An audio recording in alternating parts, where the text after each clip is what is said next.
Hi students, this is Rajesh Jimlani. You are watching my YouTube channel Easy Chem by Sir Rajesh Jimlani. Today I am here to solve ICRA ETO mock test which have been conducted, phase 1 which had been conducted a few days before.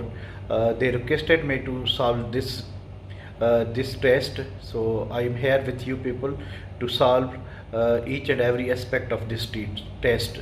So stay with me and we are going to solve the test bit by bit, step by step. Thank you very much for watching this video. Hi students, this is Sir Rajesh Jimlani. हम इकरा ETO test की बात कर रहे थे, तो वो solve करते हैं. केमिस्ट्री पार्ट मैं करूँगा क्योंकि मेरा सब्जेक्ट केमिस्ट्री है. This is sir Rajesh Jimlani, lecture chemistry at government degree college Mirpur Mathelo, also a member of team of Dua Education Academy Mirpur Mathelo. So chemistry में फर्स्ट क्वेश्चन ये है, फर्स्ट क्वेश्चन ही केमिस्ट्री से बिलोंग करा, ये वाला. The solubility of salt will least for which gas. अब आपने ये देखना है कि जितना नेगेटिव पावर ज़्यादा, अब सब में जो कोफिशिएंट है वो 1 ही है, into 10 to power, highest power क्या है -10 और लोएस्ट पावर क्या है 1 इंटू 10 टू पावर -4. अब देखें इस बाकी वैल्यू बीच में आ रहे हैं, ठीक है. तो एक 6 है, -6 है, एक -4 है. देखिए जितने ज़ीरो ज़्यादा, पावर माइनस ज़्यादा होगा उतना मैग्नीट्यूड जो है वो क्या होगा, लो होगा. तो जो लोएस्ट वैल्यू होगा ए होगा, जो ऑलरेडी टिक किया हुआ है. तो मैथमेटिकली जितना नेगेटिव नंबर जो है वो बढ़ता जाएगा उतना जो मैग्नीट्यूड होता है, वैल्यू होता है नंबर का, वो कम होता जाएगा. सिमिलरली यहाँ पे जो है, जो 10 टू पावर -10 है, इसका मतलब ये है कि ये नंबर 0 पॉइंट इधर 9 ज़ीरो लगेंगे, 4 5 6 7 8 9 1. This is the number. And जो सबसे बड़ा वैल्यू होगा वो ये होगा, उसमें 3 ज़ीरो लगेंगे, 0.0004. नाउ ये जो है ये नंबर है 0.4 वाला, और ये जो नंबर है ये नंबर है. सो आप इजीली कंपेयर कर सकते हैं कि this should be the right answer. बढ़ते हैं क्वेश्चन नंबर 2 की तरफ. अब सेकंड क्वेश्चन जो है केमिस्ट्री से रिलेटेड वो है आपका क्वेश्चन नंबर 5. क्वेश्चन नंबर 5 जो है, it belongs to chemistry. In which reaction Kc has unit mole upon dm³ inverse.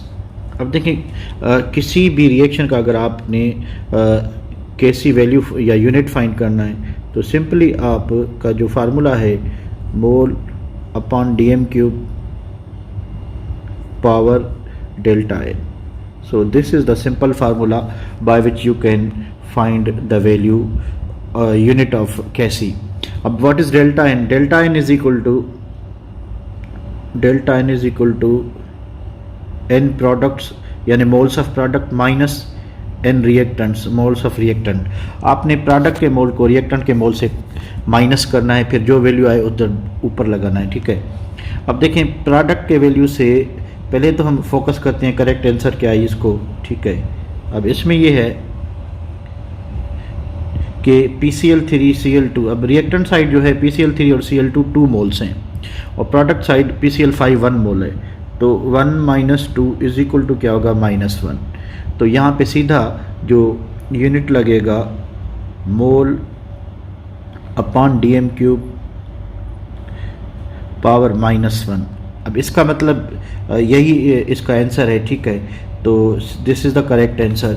बाकी इसमें जो है आपका डेल्टा n जो है वो 0 होगा, इसमें भी जो है आपका 0 होगा, ठीक है. इसमें जो होगा वो +1 होगा सी में.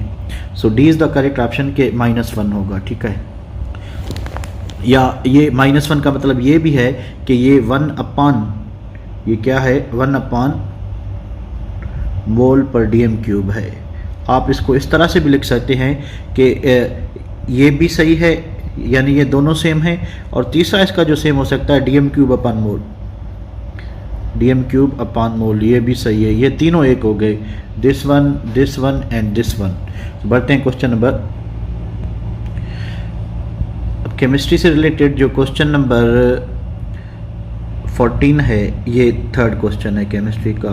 The number of electrons present n is equal to 3, l is equal to 2, n is equal to 3, l is equal to 2, m is equal to -1. देखें आपको जो नंबर ऑफ इलेक्ट्रॉन्स पता चलेंगे वो n के वैल्यू से पता चलेगा n इज इक्वल टू 3 है and l is equal to 2 है।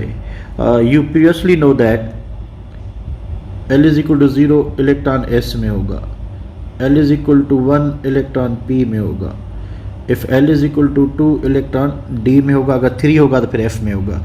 ठीक है, यानी ये जो ऑर्बिटल है आपकी n इज इक्वल टू 3 है तो आप 3 लगाएंगे, l इज इक्वल टू 2 है तो यानी इलेक्ट्रॉन किस में है, d में है, तो ये ऑर्बिटल है 3d। अब d ऑर्बिटल में यू नो दैट इलेक्ट्रॉन कितने आएंगे, इसका अगर क्वांटम नंबर वाइज देखेंगे आप तो 2l प्लस 1, 2l प्लस 1। ठीक है, अब l का वैल्यू क्या है, यहाँ पे 2 है। ठीक है, तो 2 टू द ब्रैकेट वाला 2 और ये 2, ये 2 और ये 2, 2 टू द 4, 4 प्लस 1 5, तो ब्रैकेट का वैल्यू क्या आया 5, यानी 2 ब्रैकेट 5, 2 5 द 10, तो टोटल इलेक्ट्रॉन कितने आएंगे, 10 आएंगे। सो 10 इज़ द राइट आंसर। बाकी m जो वैल्यू है m का या s का वो स्पिनिंग और ये ऑर्बिटल बताएगा, हमें सब शेल में बताना था n इज इक्वल टू 3 और l इज इक्वल टू 2, यानी सब शेल में इलेक्ट्रॉन्स कितने हैं तो वो आएंगे। अगर m का एक ही वैल्यू मिला होता, for example m is equal to -2 दिया होता यहाँ पे, तो हम कहते कि टोटल 2 इलेक्ट्रॉन आते, क्योंकि फिर we are talking about a single orbital. अब m के 3 वैल्यू दिए हैं, ये गलती है, मिस्टेक है। ठीक है, तो इसी तरह से इसमें जो है 10 इलेक्ट्रॉन आने चाहिए। अच्छा, ये 16 नंबर जो क्वेश्चन है ये भी केमिस्ट्री का है। ठीक है, which of the following electronic configuration represent an element that form an ion with charge of -2। अब -2 वही शो करेगा जिसके वैलेंस शेल में 6 इलेक्ट्रॉन होने चाहिए, क्योंकि ऑक्टेट पूरी करने के लिए 8 चाहिए, 6 होंगे तो बाकी कितने कम हैं, 2, तो ये एलिमेंट क्या करेगा कि 2 इलेक्ट्रॉन गेन करेगा, तो इसकी चार्ज -2 होगी। अब हम कंपेयर करेंगे कि किस कॉन्फ़िगरेशन में आखिरी शेल में 6 इलेक्ट्रॉन मौजूद हैं।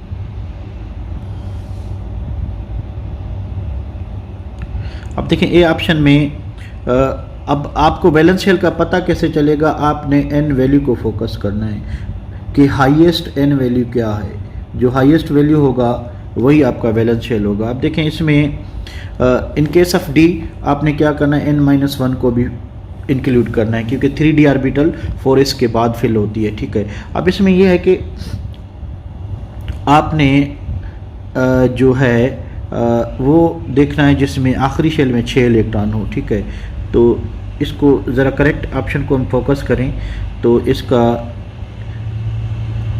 n इज इक्वल टू 3 है और n इज इक्वल टू 3 है। First 3 is for s orbital and second is for p orbital. So s में कितने इलेक्ट्रॉन हैं, 2, p में कितने हैं, 4, कुल मिला के 2 और 4 कितने हो गए, 6, तो थर्ड शेल में 6 इलेक्ट्रॉन हैं। ठीक है, तो ये 2 इलेक्ट्रॉन गेन करके अपनी ऑक्टेट क्या कर लेगा, पूरी कर लेगा। सो this is the right answer. बाकी क्यों सही नहीं है आप वो भी देख सकते हैं। अब देखें यहाँ पे अगर इसकी बात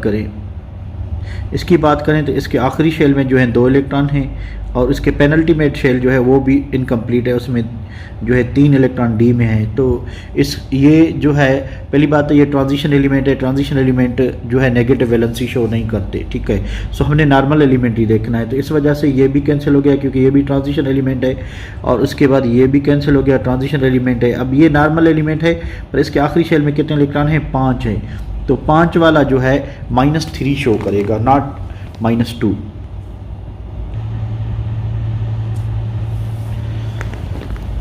क्वेश्चन नंबर 19 कि विच of the following is the correct set of quantum numbers.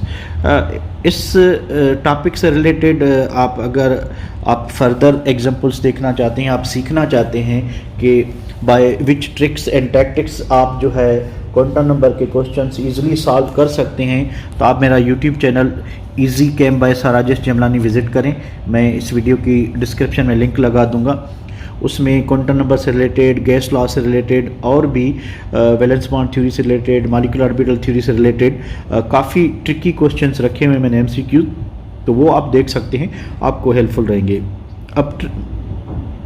अब ए ऑप्शन जो है वो क्यों करेक्ट नहीं है, इसमें ए में देखें, ए ऑप्शन में क्या है कि L is equal to 2, L is equal to 0, M is equal to -1। If L is equal to 0 है, ठीक है, तो M can not be non zero, वो -1 नहीं हो सकता क्योंकि L का वैल्यू 0 है। M का वैल्यू डिपेंड ही L पे करता है। अब अगर L जो है आपका 0 है तो M can not be non zero, so ये गलत हो गया। सेकंड में क्या है कि n is equal to 2, L is equal to 2, M is equal to -3।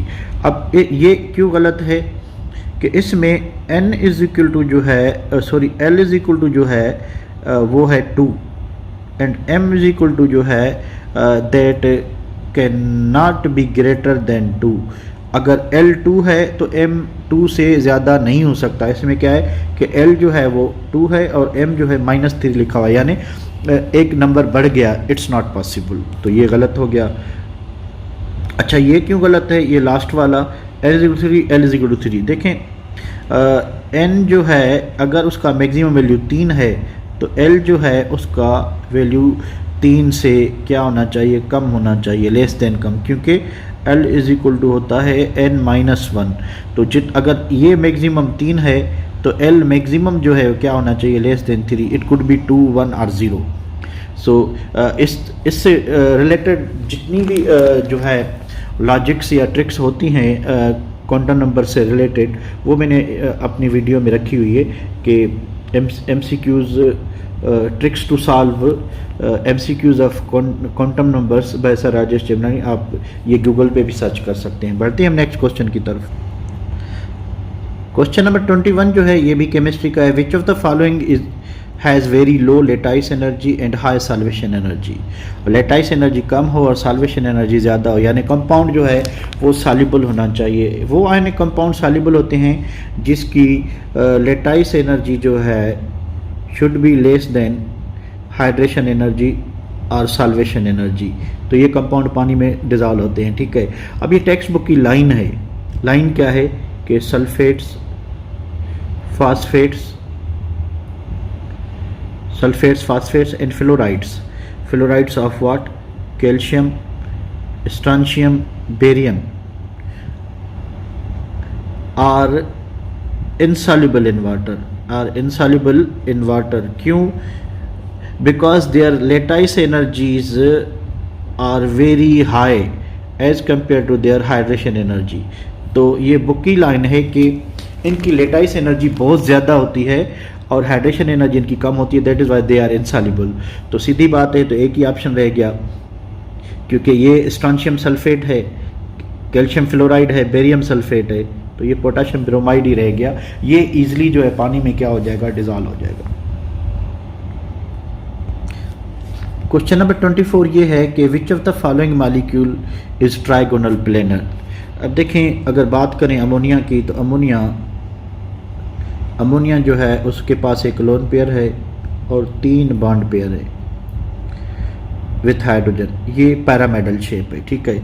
अगर बात करें वाटर की, ठीक है, तो वाटर जो है वो बेंटा रेंगुलर है, उसके पास 2 लोन पेयर हैं, 2 लोन पेयर हो गए और 2 बॉन्ड पेयर हैं with hydrogen. This structure is called Benda regular. अच्छा, उसके बाद अगर कार्बन डाइसल्फाइड की बात करें तो ये लीनियर होता है। ये कार्बन के 2 डबल बॉन्ड हो गए सल्फर के साथ, ये मॉलिक्यूल लीनियर है। रह गया कौन? SO2। अब SO2 की बात करें अगर, तो हम तो सल्फर के पास ये होता है कि 2 लोन पेयर होते हैं और 2 अनपेयर्ड इलेक्ट्रॉन होते हैं, ठीक है। अब एक ये जो 2 अनपेयर्ड इलेक्ट्रॉन है ये ऑक्सीजन के साथ डबल बॉन्ड बनाएगा, ठीक है। ऑक्सीजन के पास भी 2 लोन पेयर, क्योंकि दोनों सेम ग्रुप के हैं, 2 अनपेयर्ड इलेक्ट्रॉन होते हैं, तो सल्फर और ऑक्सीजन एक जो है वो क्या बनाएंगे? डबल बॉन्ड बनाएंगे। ये 2 अनपेयर्ड इलेक्ट्रॉन यूज़ हो गए, ठीक है। एक जो ये पेयर है ये कोऑर्डिनेट कोवेलेंट बॉन्ड के थ्रू ये यूज़ करेगा, ऑक्सीजन को देगा। अब सल्फर इसमें जो है डोनर हो गया, ऑक्सीजन एक्सेप्टर हो गया। एक लोन पेयर ये जो इंटैक्ट होगा रह गया, तो ये लोन पेयर यहाँ स्पेस ऑक्यूपाई करेगा। अब देखें ये ट्राइगोनल प्लेनर शेप हो गई किसकी? SO2 की। So this is the right answer. अच्छा, क्वेश्चन नंबर ये जो है कि what volume of carbon dioxide at STP produced by combustion of 3.01 into 6 power ethane. First of all ये जो 3.01 इंटू 10⁻23 है, it equals to 0.5 mole, it equals to 0.5 mole. ये कैसे? We know that 6.02 into 10⁻23 is equal to 1 mole, is equal to 1 mole.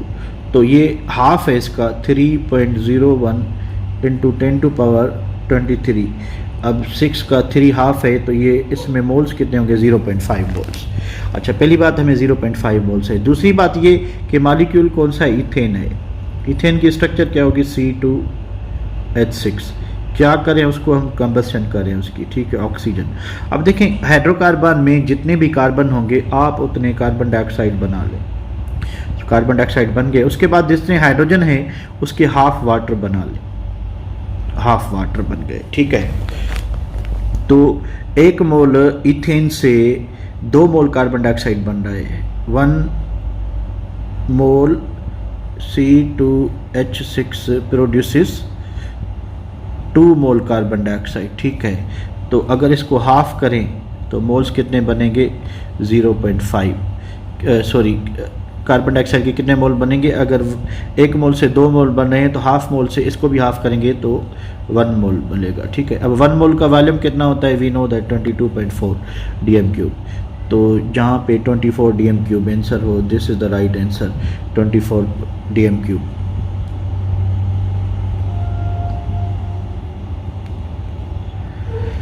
Question number 28 है कि in which of the following chromium has different oxygen oxidation state. अब देखें answer इसका ये है chromium trichloride, ठीक है। अब देखें क्लोरीन जो है वो मेटल्स के साथ -1 होता है, ठीक है। बाकी नॉन मेटल ऑक्सीजन के साथ ये वेरिएबल ऑक्सीडेशन स्टेट शो करता है।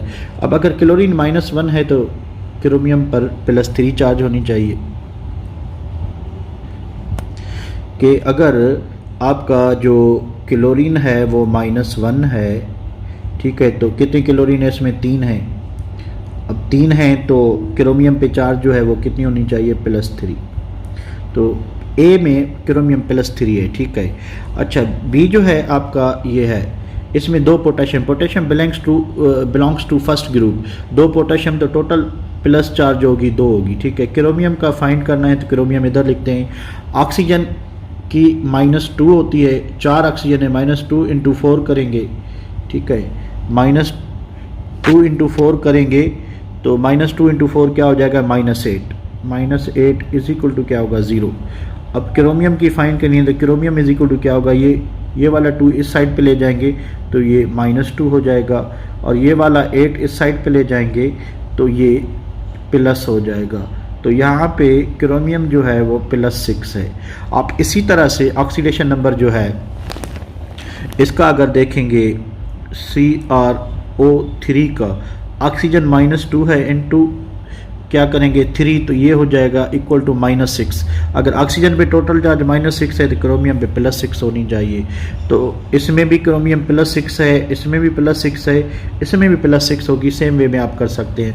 अगर आप ऑक्सीडेशन नंबर पे डिटेल वीडियो देखना चाहते हैं तो वो मेरे यूट्यूब पे अवेलेबल है, उसकी डिस्क्रिप्शन में लिंक में डाल दूंगा, ठीक है। सो इसी तरह से तो 3 जो नीचे वाले हैं इनमें +6 है। एक ही ऐसा क्रोमियम का कंपाउंड था जिसमें +3।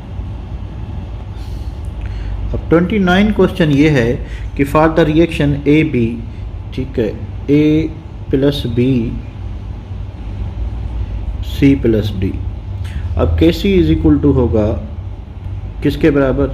Concentration of C D product upon what? Reactant, concentration of A into concentration of B। कह रहा है कि यहाँ पे Kc जो है वो 0.5 है, and 0.5 is equal to what? 1/2, ठीक है। तो इस ये वैल्यू कैसे मिला है हमें 1/2 कि हमने प्रोडक्ट को रिएक्टेंट से क्या किया है? डिवाइड किया है। अब रिएक्टेंट को ऊपर ले जाते हैं प्रोडक्ट, तो इस वैल्यू को भी क्या करेंगे? उल्टा कर लेंगे, ठीक है। तो Kc for the, if we reverse the reaction, what? Kc + D is equal to A + B, ठीक है। तो Kc क्या होगा? Kc इज इक्वल टू होगा आपका 2/1, 1/2 की जगह 2/1, 2/1 is equal to what? 2। So B is the correct answer.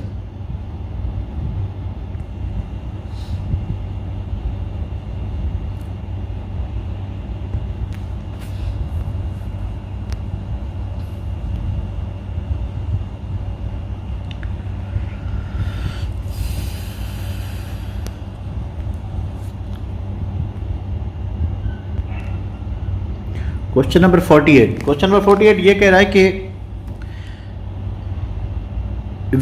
Following is the graphical representation of V. देखें ये वी है और यहाँ पे हम क्या लगा रहे हैं P। तो volume is directly proportional to what, sorry volume is inversely proportional to volume. This is statement of Boyle's law. और हम ये भी कह सकते हैं कि inverse of pressure is directly proportional to volume. तो ये सीधी लाइन आ रही है, यानी प्रेशर क्या हो रहा है, इनवर्स हो रहा है। ये this is the graph of what, Boyle's law. Question number 49 question ये कि following is the given data for the reaction A + B is equal to C, find the order of reaction. Now this is the experimental data, मैंने zoom किया है, ठीक है। अब देखें जो फर्स्ट ऑब्जर्वेशन है उसमें कंसंट्रेशन 0.1 A की है, 0.1 B की है और रेट जो है ये है, ठीक है। सेकेंड ऑब्जर्वेशन में क्या है कि हमने A की कंसंट्रेशन डबल की है as compare to this one. जब A की कंसंट्रेशन डबल की है तो रेट भी क्या हुआ है, डबल हुआ है। व्हेन फॉर डबलिंग कंसंट्रेशन, ठीक है, अगर रेट भी डबल हो तो रेट इक्वेशन में पावर हम क्या लगाएंगे, 1 लगाएंगे। यानी हम इसकी इक्वेशन लिखेंगे dx upon dt is equal to K A power 1 लगाएंगे। अब what should be the power of B, वो हमें दूसरा रिजल्ट बताएगा, ठीक है। अब थर्ड जो आपका एक्सपेरिमेंट है या ऑब्जर्वेशन है वो ये है कि हमने A की कंसंट्रेशन जो है वो वही रखी है जो फर्स्ट में थी, ठीक है, फर्स्ट वाली रखी है। B की कंसंट्रेशन फर्स्ट से हमने क्या किया, डबल की है, ठीक है। तो जब B की कंसंट्रेशन डबल की है तो रेट डबल नहीं, स्क्वायर टाइम इंक्रीज हुआ है। देखें पहले 3 था, अब क्या है, 9 है। जब रेट स्क्वायर टाइम इंक्रीज हो, ठीक है, by doubling concentration, if rate जो है डबल नहीं बल्कि क्या हो जाए, स्क्वायर हो जाए, तो हम रेट इक्वेशन में उस रिएक्टेंट का पावर क्या लगाएंगे, 2। So total what is order of reaction, order of reaction is what, sum of coefficient as given rate equation. और ये रेट इक्वेशन में कहाँ से निकालेंगे, हम इस पूरी एक्सपेरिमेंटल डेटा से निकालेंगे। सो हमारी रेट इक्वेशन में जो सम ऑफ एक्सपोनेंट आएगा 3, so this reaction should be third order reaction.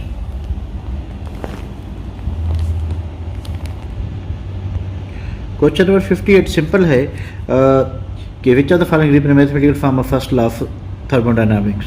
और first law of thermodynamics equation जो है वो ये होती है कि Q is equal to delta E plus W और delta E is equal to Q minus W। We know that ये Q जो है it could be plus minus and we know that W could be plus minus, ठीक है, it depends upon the conditions.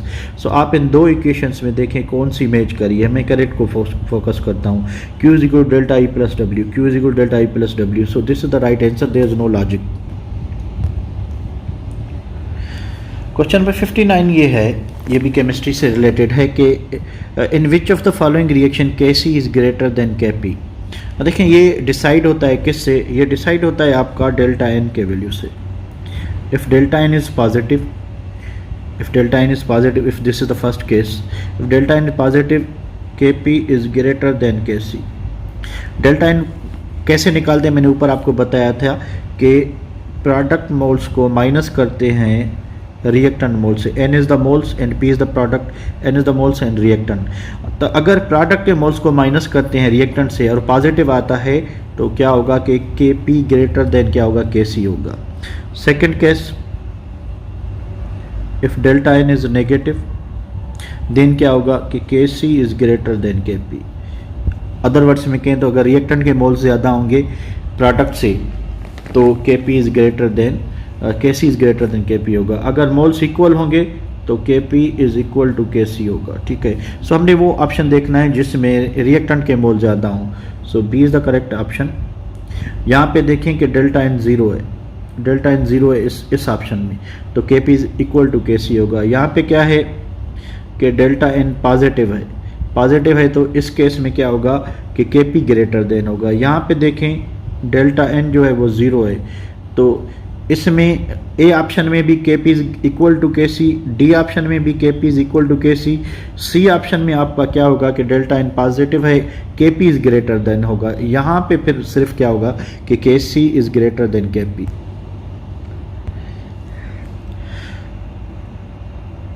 अब ये question 60 number जो है वो ये है,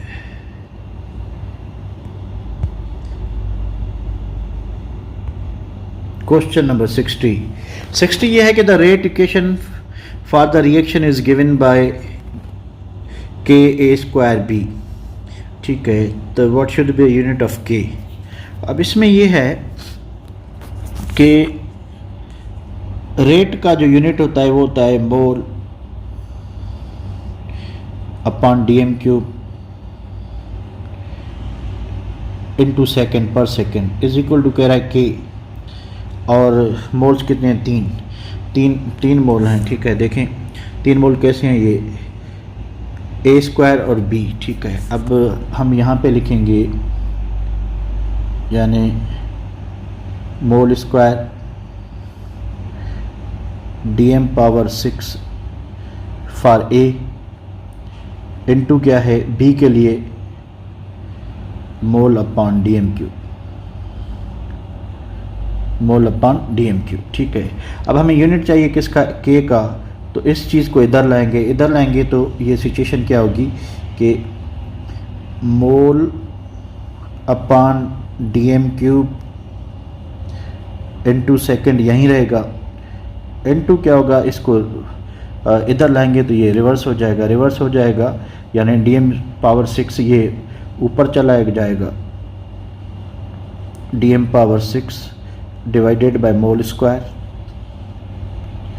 इनटू ये क्या है डी एम क्यूब, ये वाला डी एम क्यूब अपन क्या होगा मोल। अब मोल पर डी एम क्यूब अपन मोल, ये क्या हो गए, कैंसिल हो गए। अब ऊपर क्या रह गया, डी एम पावर 6 और नीचे क्या रह गया मोल स्क्वायर, और यहाँ पे क्या रह गया सेकेंड। सो इसका यूनिट जो होना चाहिए वो होना चाहिए के का D M power 6 divided by mole square per second into second होगा।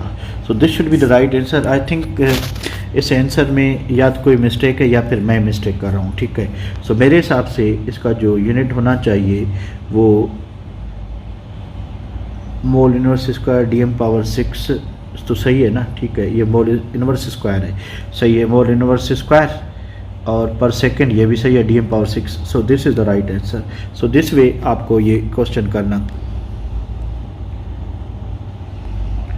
अब 61 क्वेश्चन ये है कि how many atoms of hydrogen are present in sodium acetate.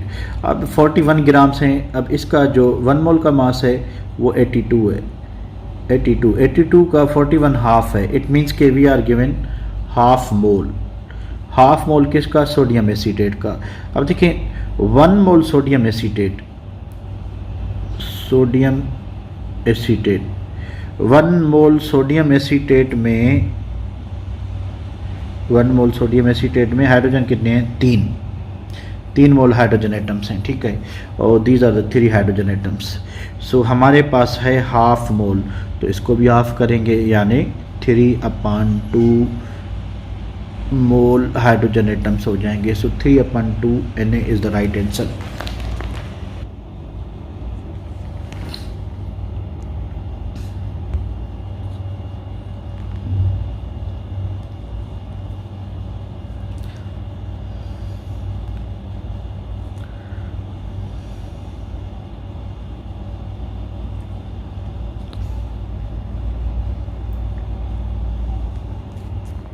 नहीं होंगे।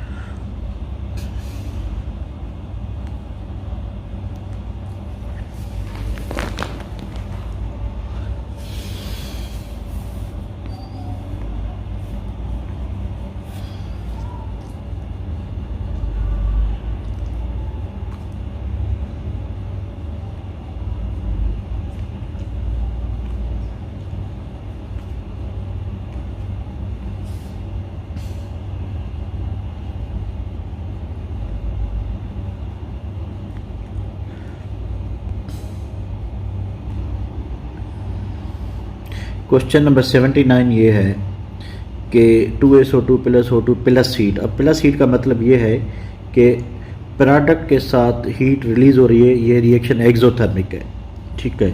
अच्छा, increase in temperature, increase in pressure, decrease in concentration of SO3, increase in concentration of O2। अब देखें, अगर हम इस ऑप्शन की बात करें लास्ट वाले की, O2 की कंसंट्रेशन बढ़ाएंगे तो रिएक्शन कहाँ जाएगा? फॉरवर्ड में, क्योंकि रिएक्टेंट O2 जो है रिएक्टेंट है और ये किस डायरेक्शन में ले जाएगा? फॉरवर्ड में। Decrease in concentration of SO3। अब देखें, SO3 जो है वो प्रोडक्ट है। अब प्रोडक्ट की जितनी कंसंट्रेशन कम करेंगे तो रिएक्टेंट की बढ़ के जाएगी, रिएक्टेंट की बढ़ जाएगी तो अगेन इक्विलिब्रियम कहाँ जाएगा? फॉरवर्ड डायरेक्शन में। क्वेश्चन ये है कि हमने लेफ्ट साइड शिफ्ट करना है। Increase in pressure. अब प्रेशर का इफेक्ट इस तरह से होता है कि जिस साइड मोल्स ज़्यादा होंगे इक्विलिब्रियम उसके अपोजिट डायरेक्शन में जाएगा। अब देखें, रिएक्टेंट के साइड 3 मोल्स हैं और प्रोडक्ट के साइड 2 मोल्स हैं, तो मोल्स कहाँ ज़्यादा है? रिएक्टेंट में ज़्यादा है, तो ये भी प्रोडक्ट साइड इक्विलिब्रियम को धकेलेगा, मूव करेगा। Increase in temperature. अब देखें, A B रिएक्शन एक्सो है और रिवर्सिबल है, तो इसका जो फॉरवर्ड डायरेक्शन होगा वो एक्सो होगा और जो बैकवर्ड रिएक्शन होगा वो एंडो होगा। अब आपको ये चीज़ ध्यान में रखनी है कि एंडो का रेट जो है it's temperature dependent. So when we increase temperature, ठीक है, तो उससे क्या होगा कि एंडो का जो रेट है वो बढ़ जाएगा। अब एंडो कौन सा है? बैकवर्ड है, तो फॉरवर्ड की कम हो जाएगी स्पीड, बैकवर्ड की बढ़ जाएगी, तो टेम्परेचर बढ़ाने से बैकवर्ड रिएक्शन की रफ्तार बढ़ेगी, equilibrium back. Question number 84। Question number 84 है कि at equilibrium which is the correct for the reaction P + Q R S। अब इसमें at rate of forward reaction ये स्टेटमेंट गलत है, ठीक है, इसका आंसर यही होना चाहिए और इसमें थोड़ी सी मिस्टेक ये है कि ये ऑप्शन जो है वो बी होना चाहिए था, ये वाला, ठीक है। उसके बाद ऑल एक्सेप्ट बी, ये भी सही है स्टेटमेंट, ये भी सही है, ये भी सही है, तीनों सही है। There is no wrong, there is nothing wrong. Maybe मैं गलत हूँ या जिस टीचर ने बताया है वो तो इकरा वालों को पता, पर मेरे हिसाब से ये तीनों स्टेटमेंट सही है। क्यों कि rate of both forward and backward reaction is equal, ये बिल्कुल सही है ये स्टेटमेंट, ठीक है। Rate of forward rate constant and backward rate constant are equal, बिल्कुल, क्योंकि Kc इज इक्वल टू होता है Kf/Kb, यानी rate constant of forward reaction, rate constant of backward reaction, ठीक है। कि rate constant of forward reaction are equal to the rate constant of backward reaction. उसके बाद क्या होता है कि ratio of rate constant of backward reaction is equal to equilibrium constant.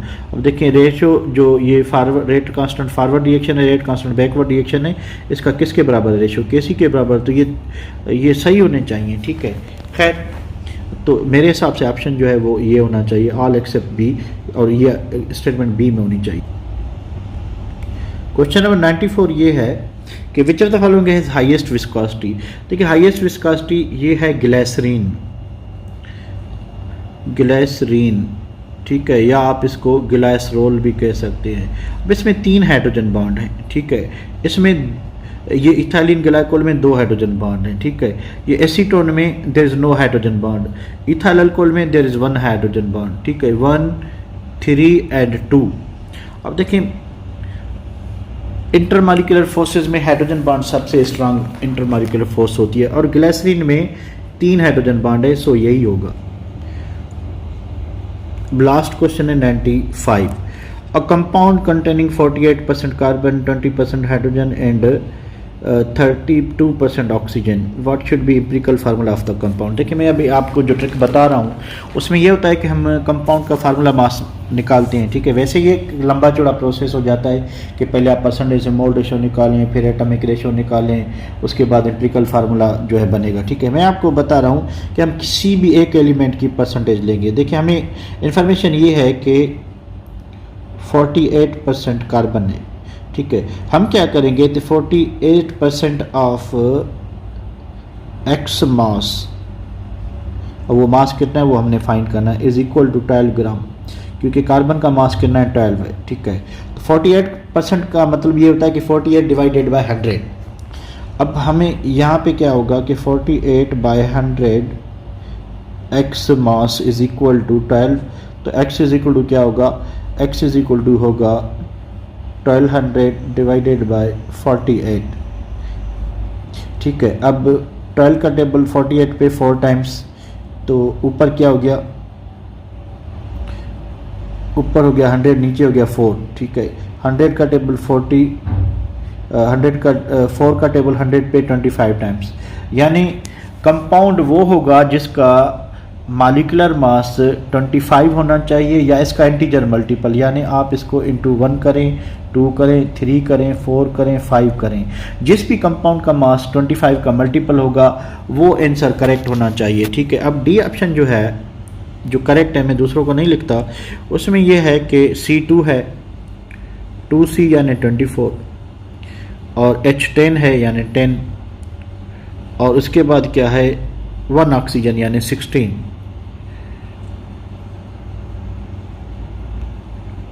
तो डी ऑप्शन कैसे करेक्ट है कि 2 कार्बन है, 2 कार्बन मीन्स 24, 10 हाइड्रोजन मीन्स 10, और 1 ऑक्सीजन मीन्स 16। सो कुल मिला के इसका जो मास होगा 50 होगा, and 50 is 2 time multiple of 25, so this should be the correct answer. ठीक है, बाकी नहीं होंगे, बाकियों का मास जो है वो 25 का मल्टीपल नहीं होगा, अगर होगा तो वो एम्पिरिकल फार्मूला नहीं होगा, वो मॉलिक्यूलर फार्मूला होगा। So this is all about Iqra ITO test. अगर आपको मेरी ट्रिक्स अच्छी लगी तो मेरे यूट्यूब चैनल को विज़िट करें, आपको ऐसी बहुत सारे जो है वो MCQs की ट्रिक्स और टॉपिक समझने के लिए मिल जाएंगी। मैं डिस्क्रिप्शन में लिंक शेयर कर देता हूँ, और मेरे चैनल का नाम है ईजी कैम्प Rajesh Chamnani. Stay blessed, thank you very much for watching this video.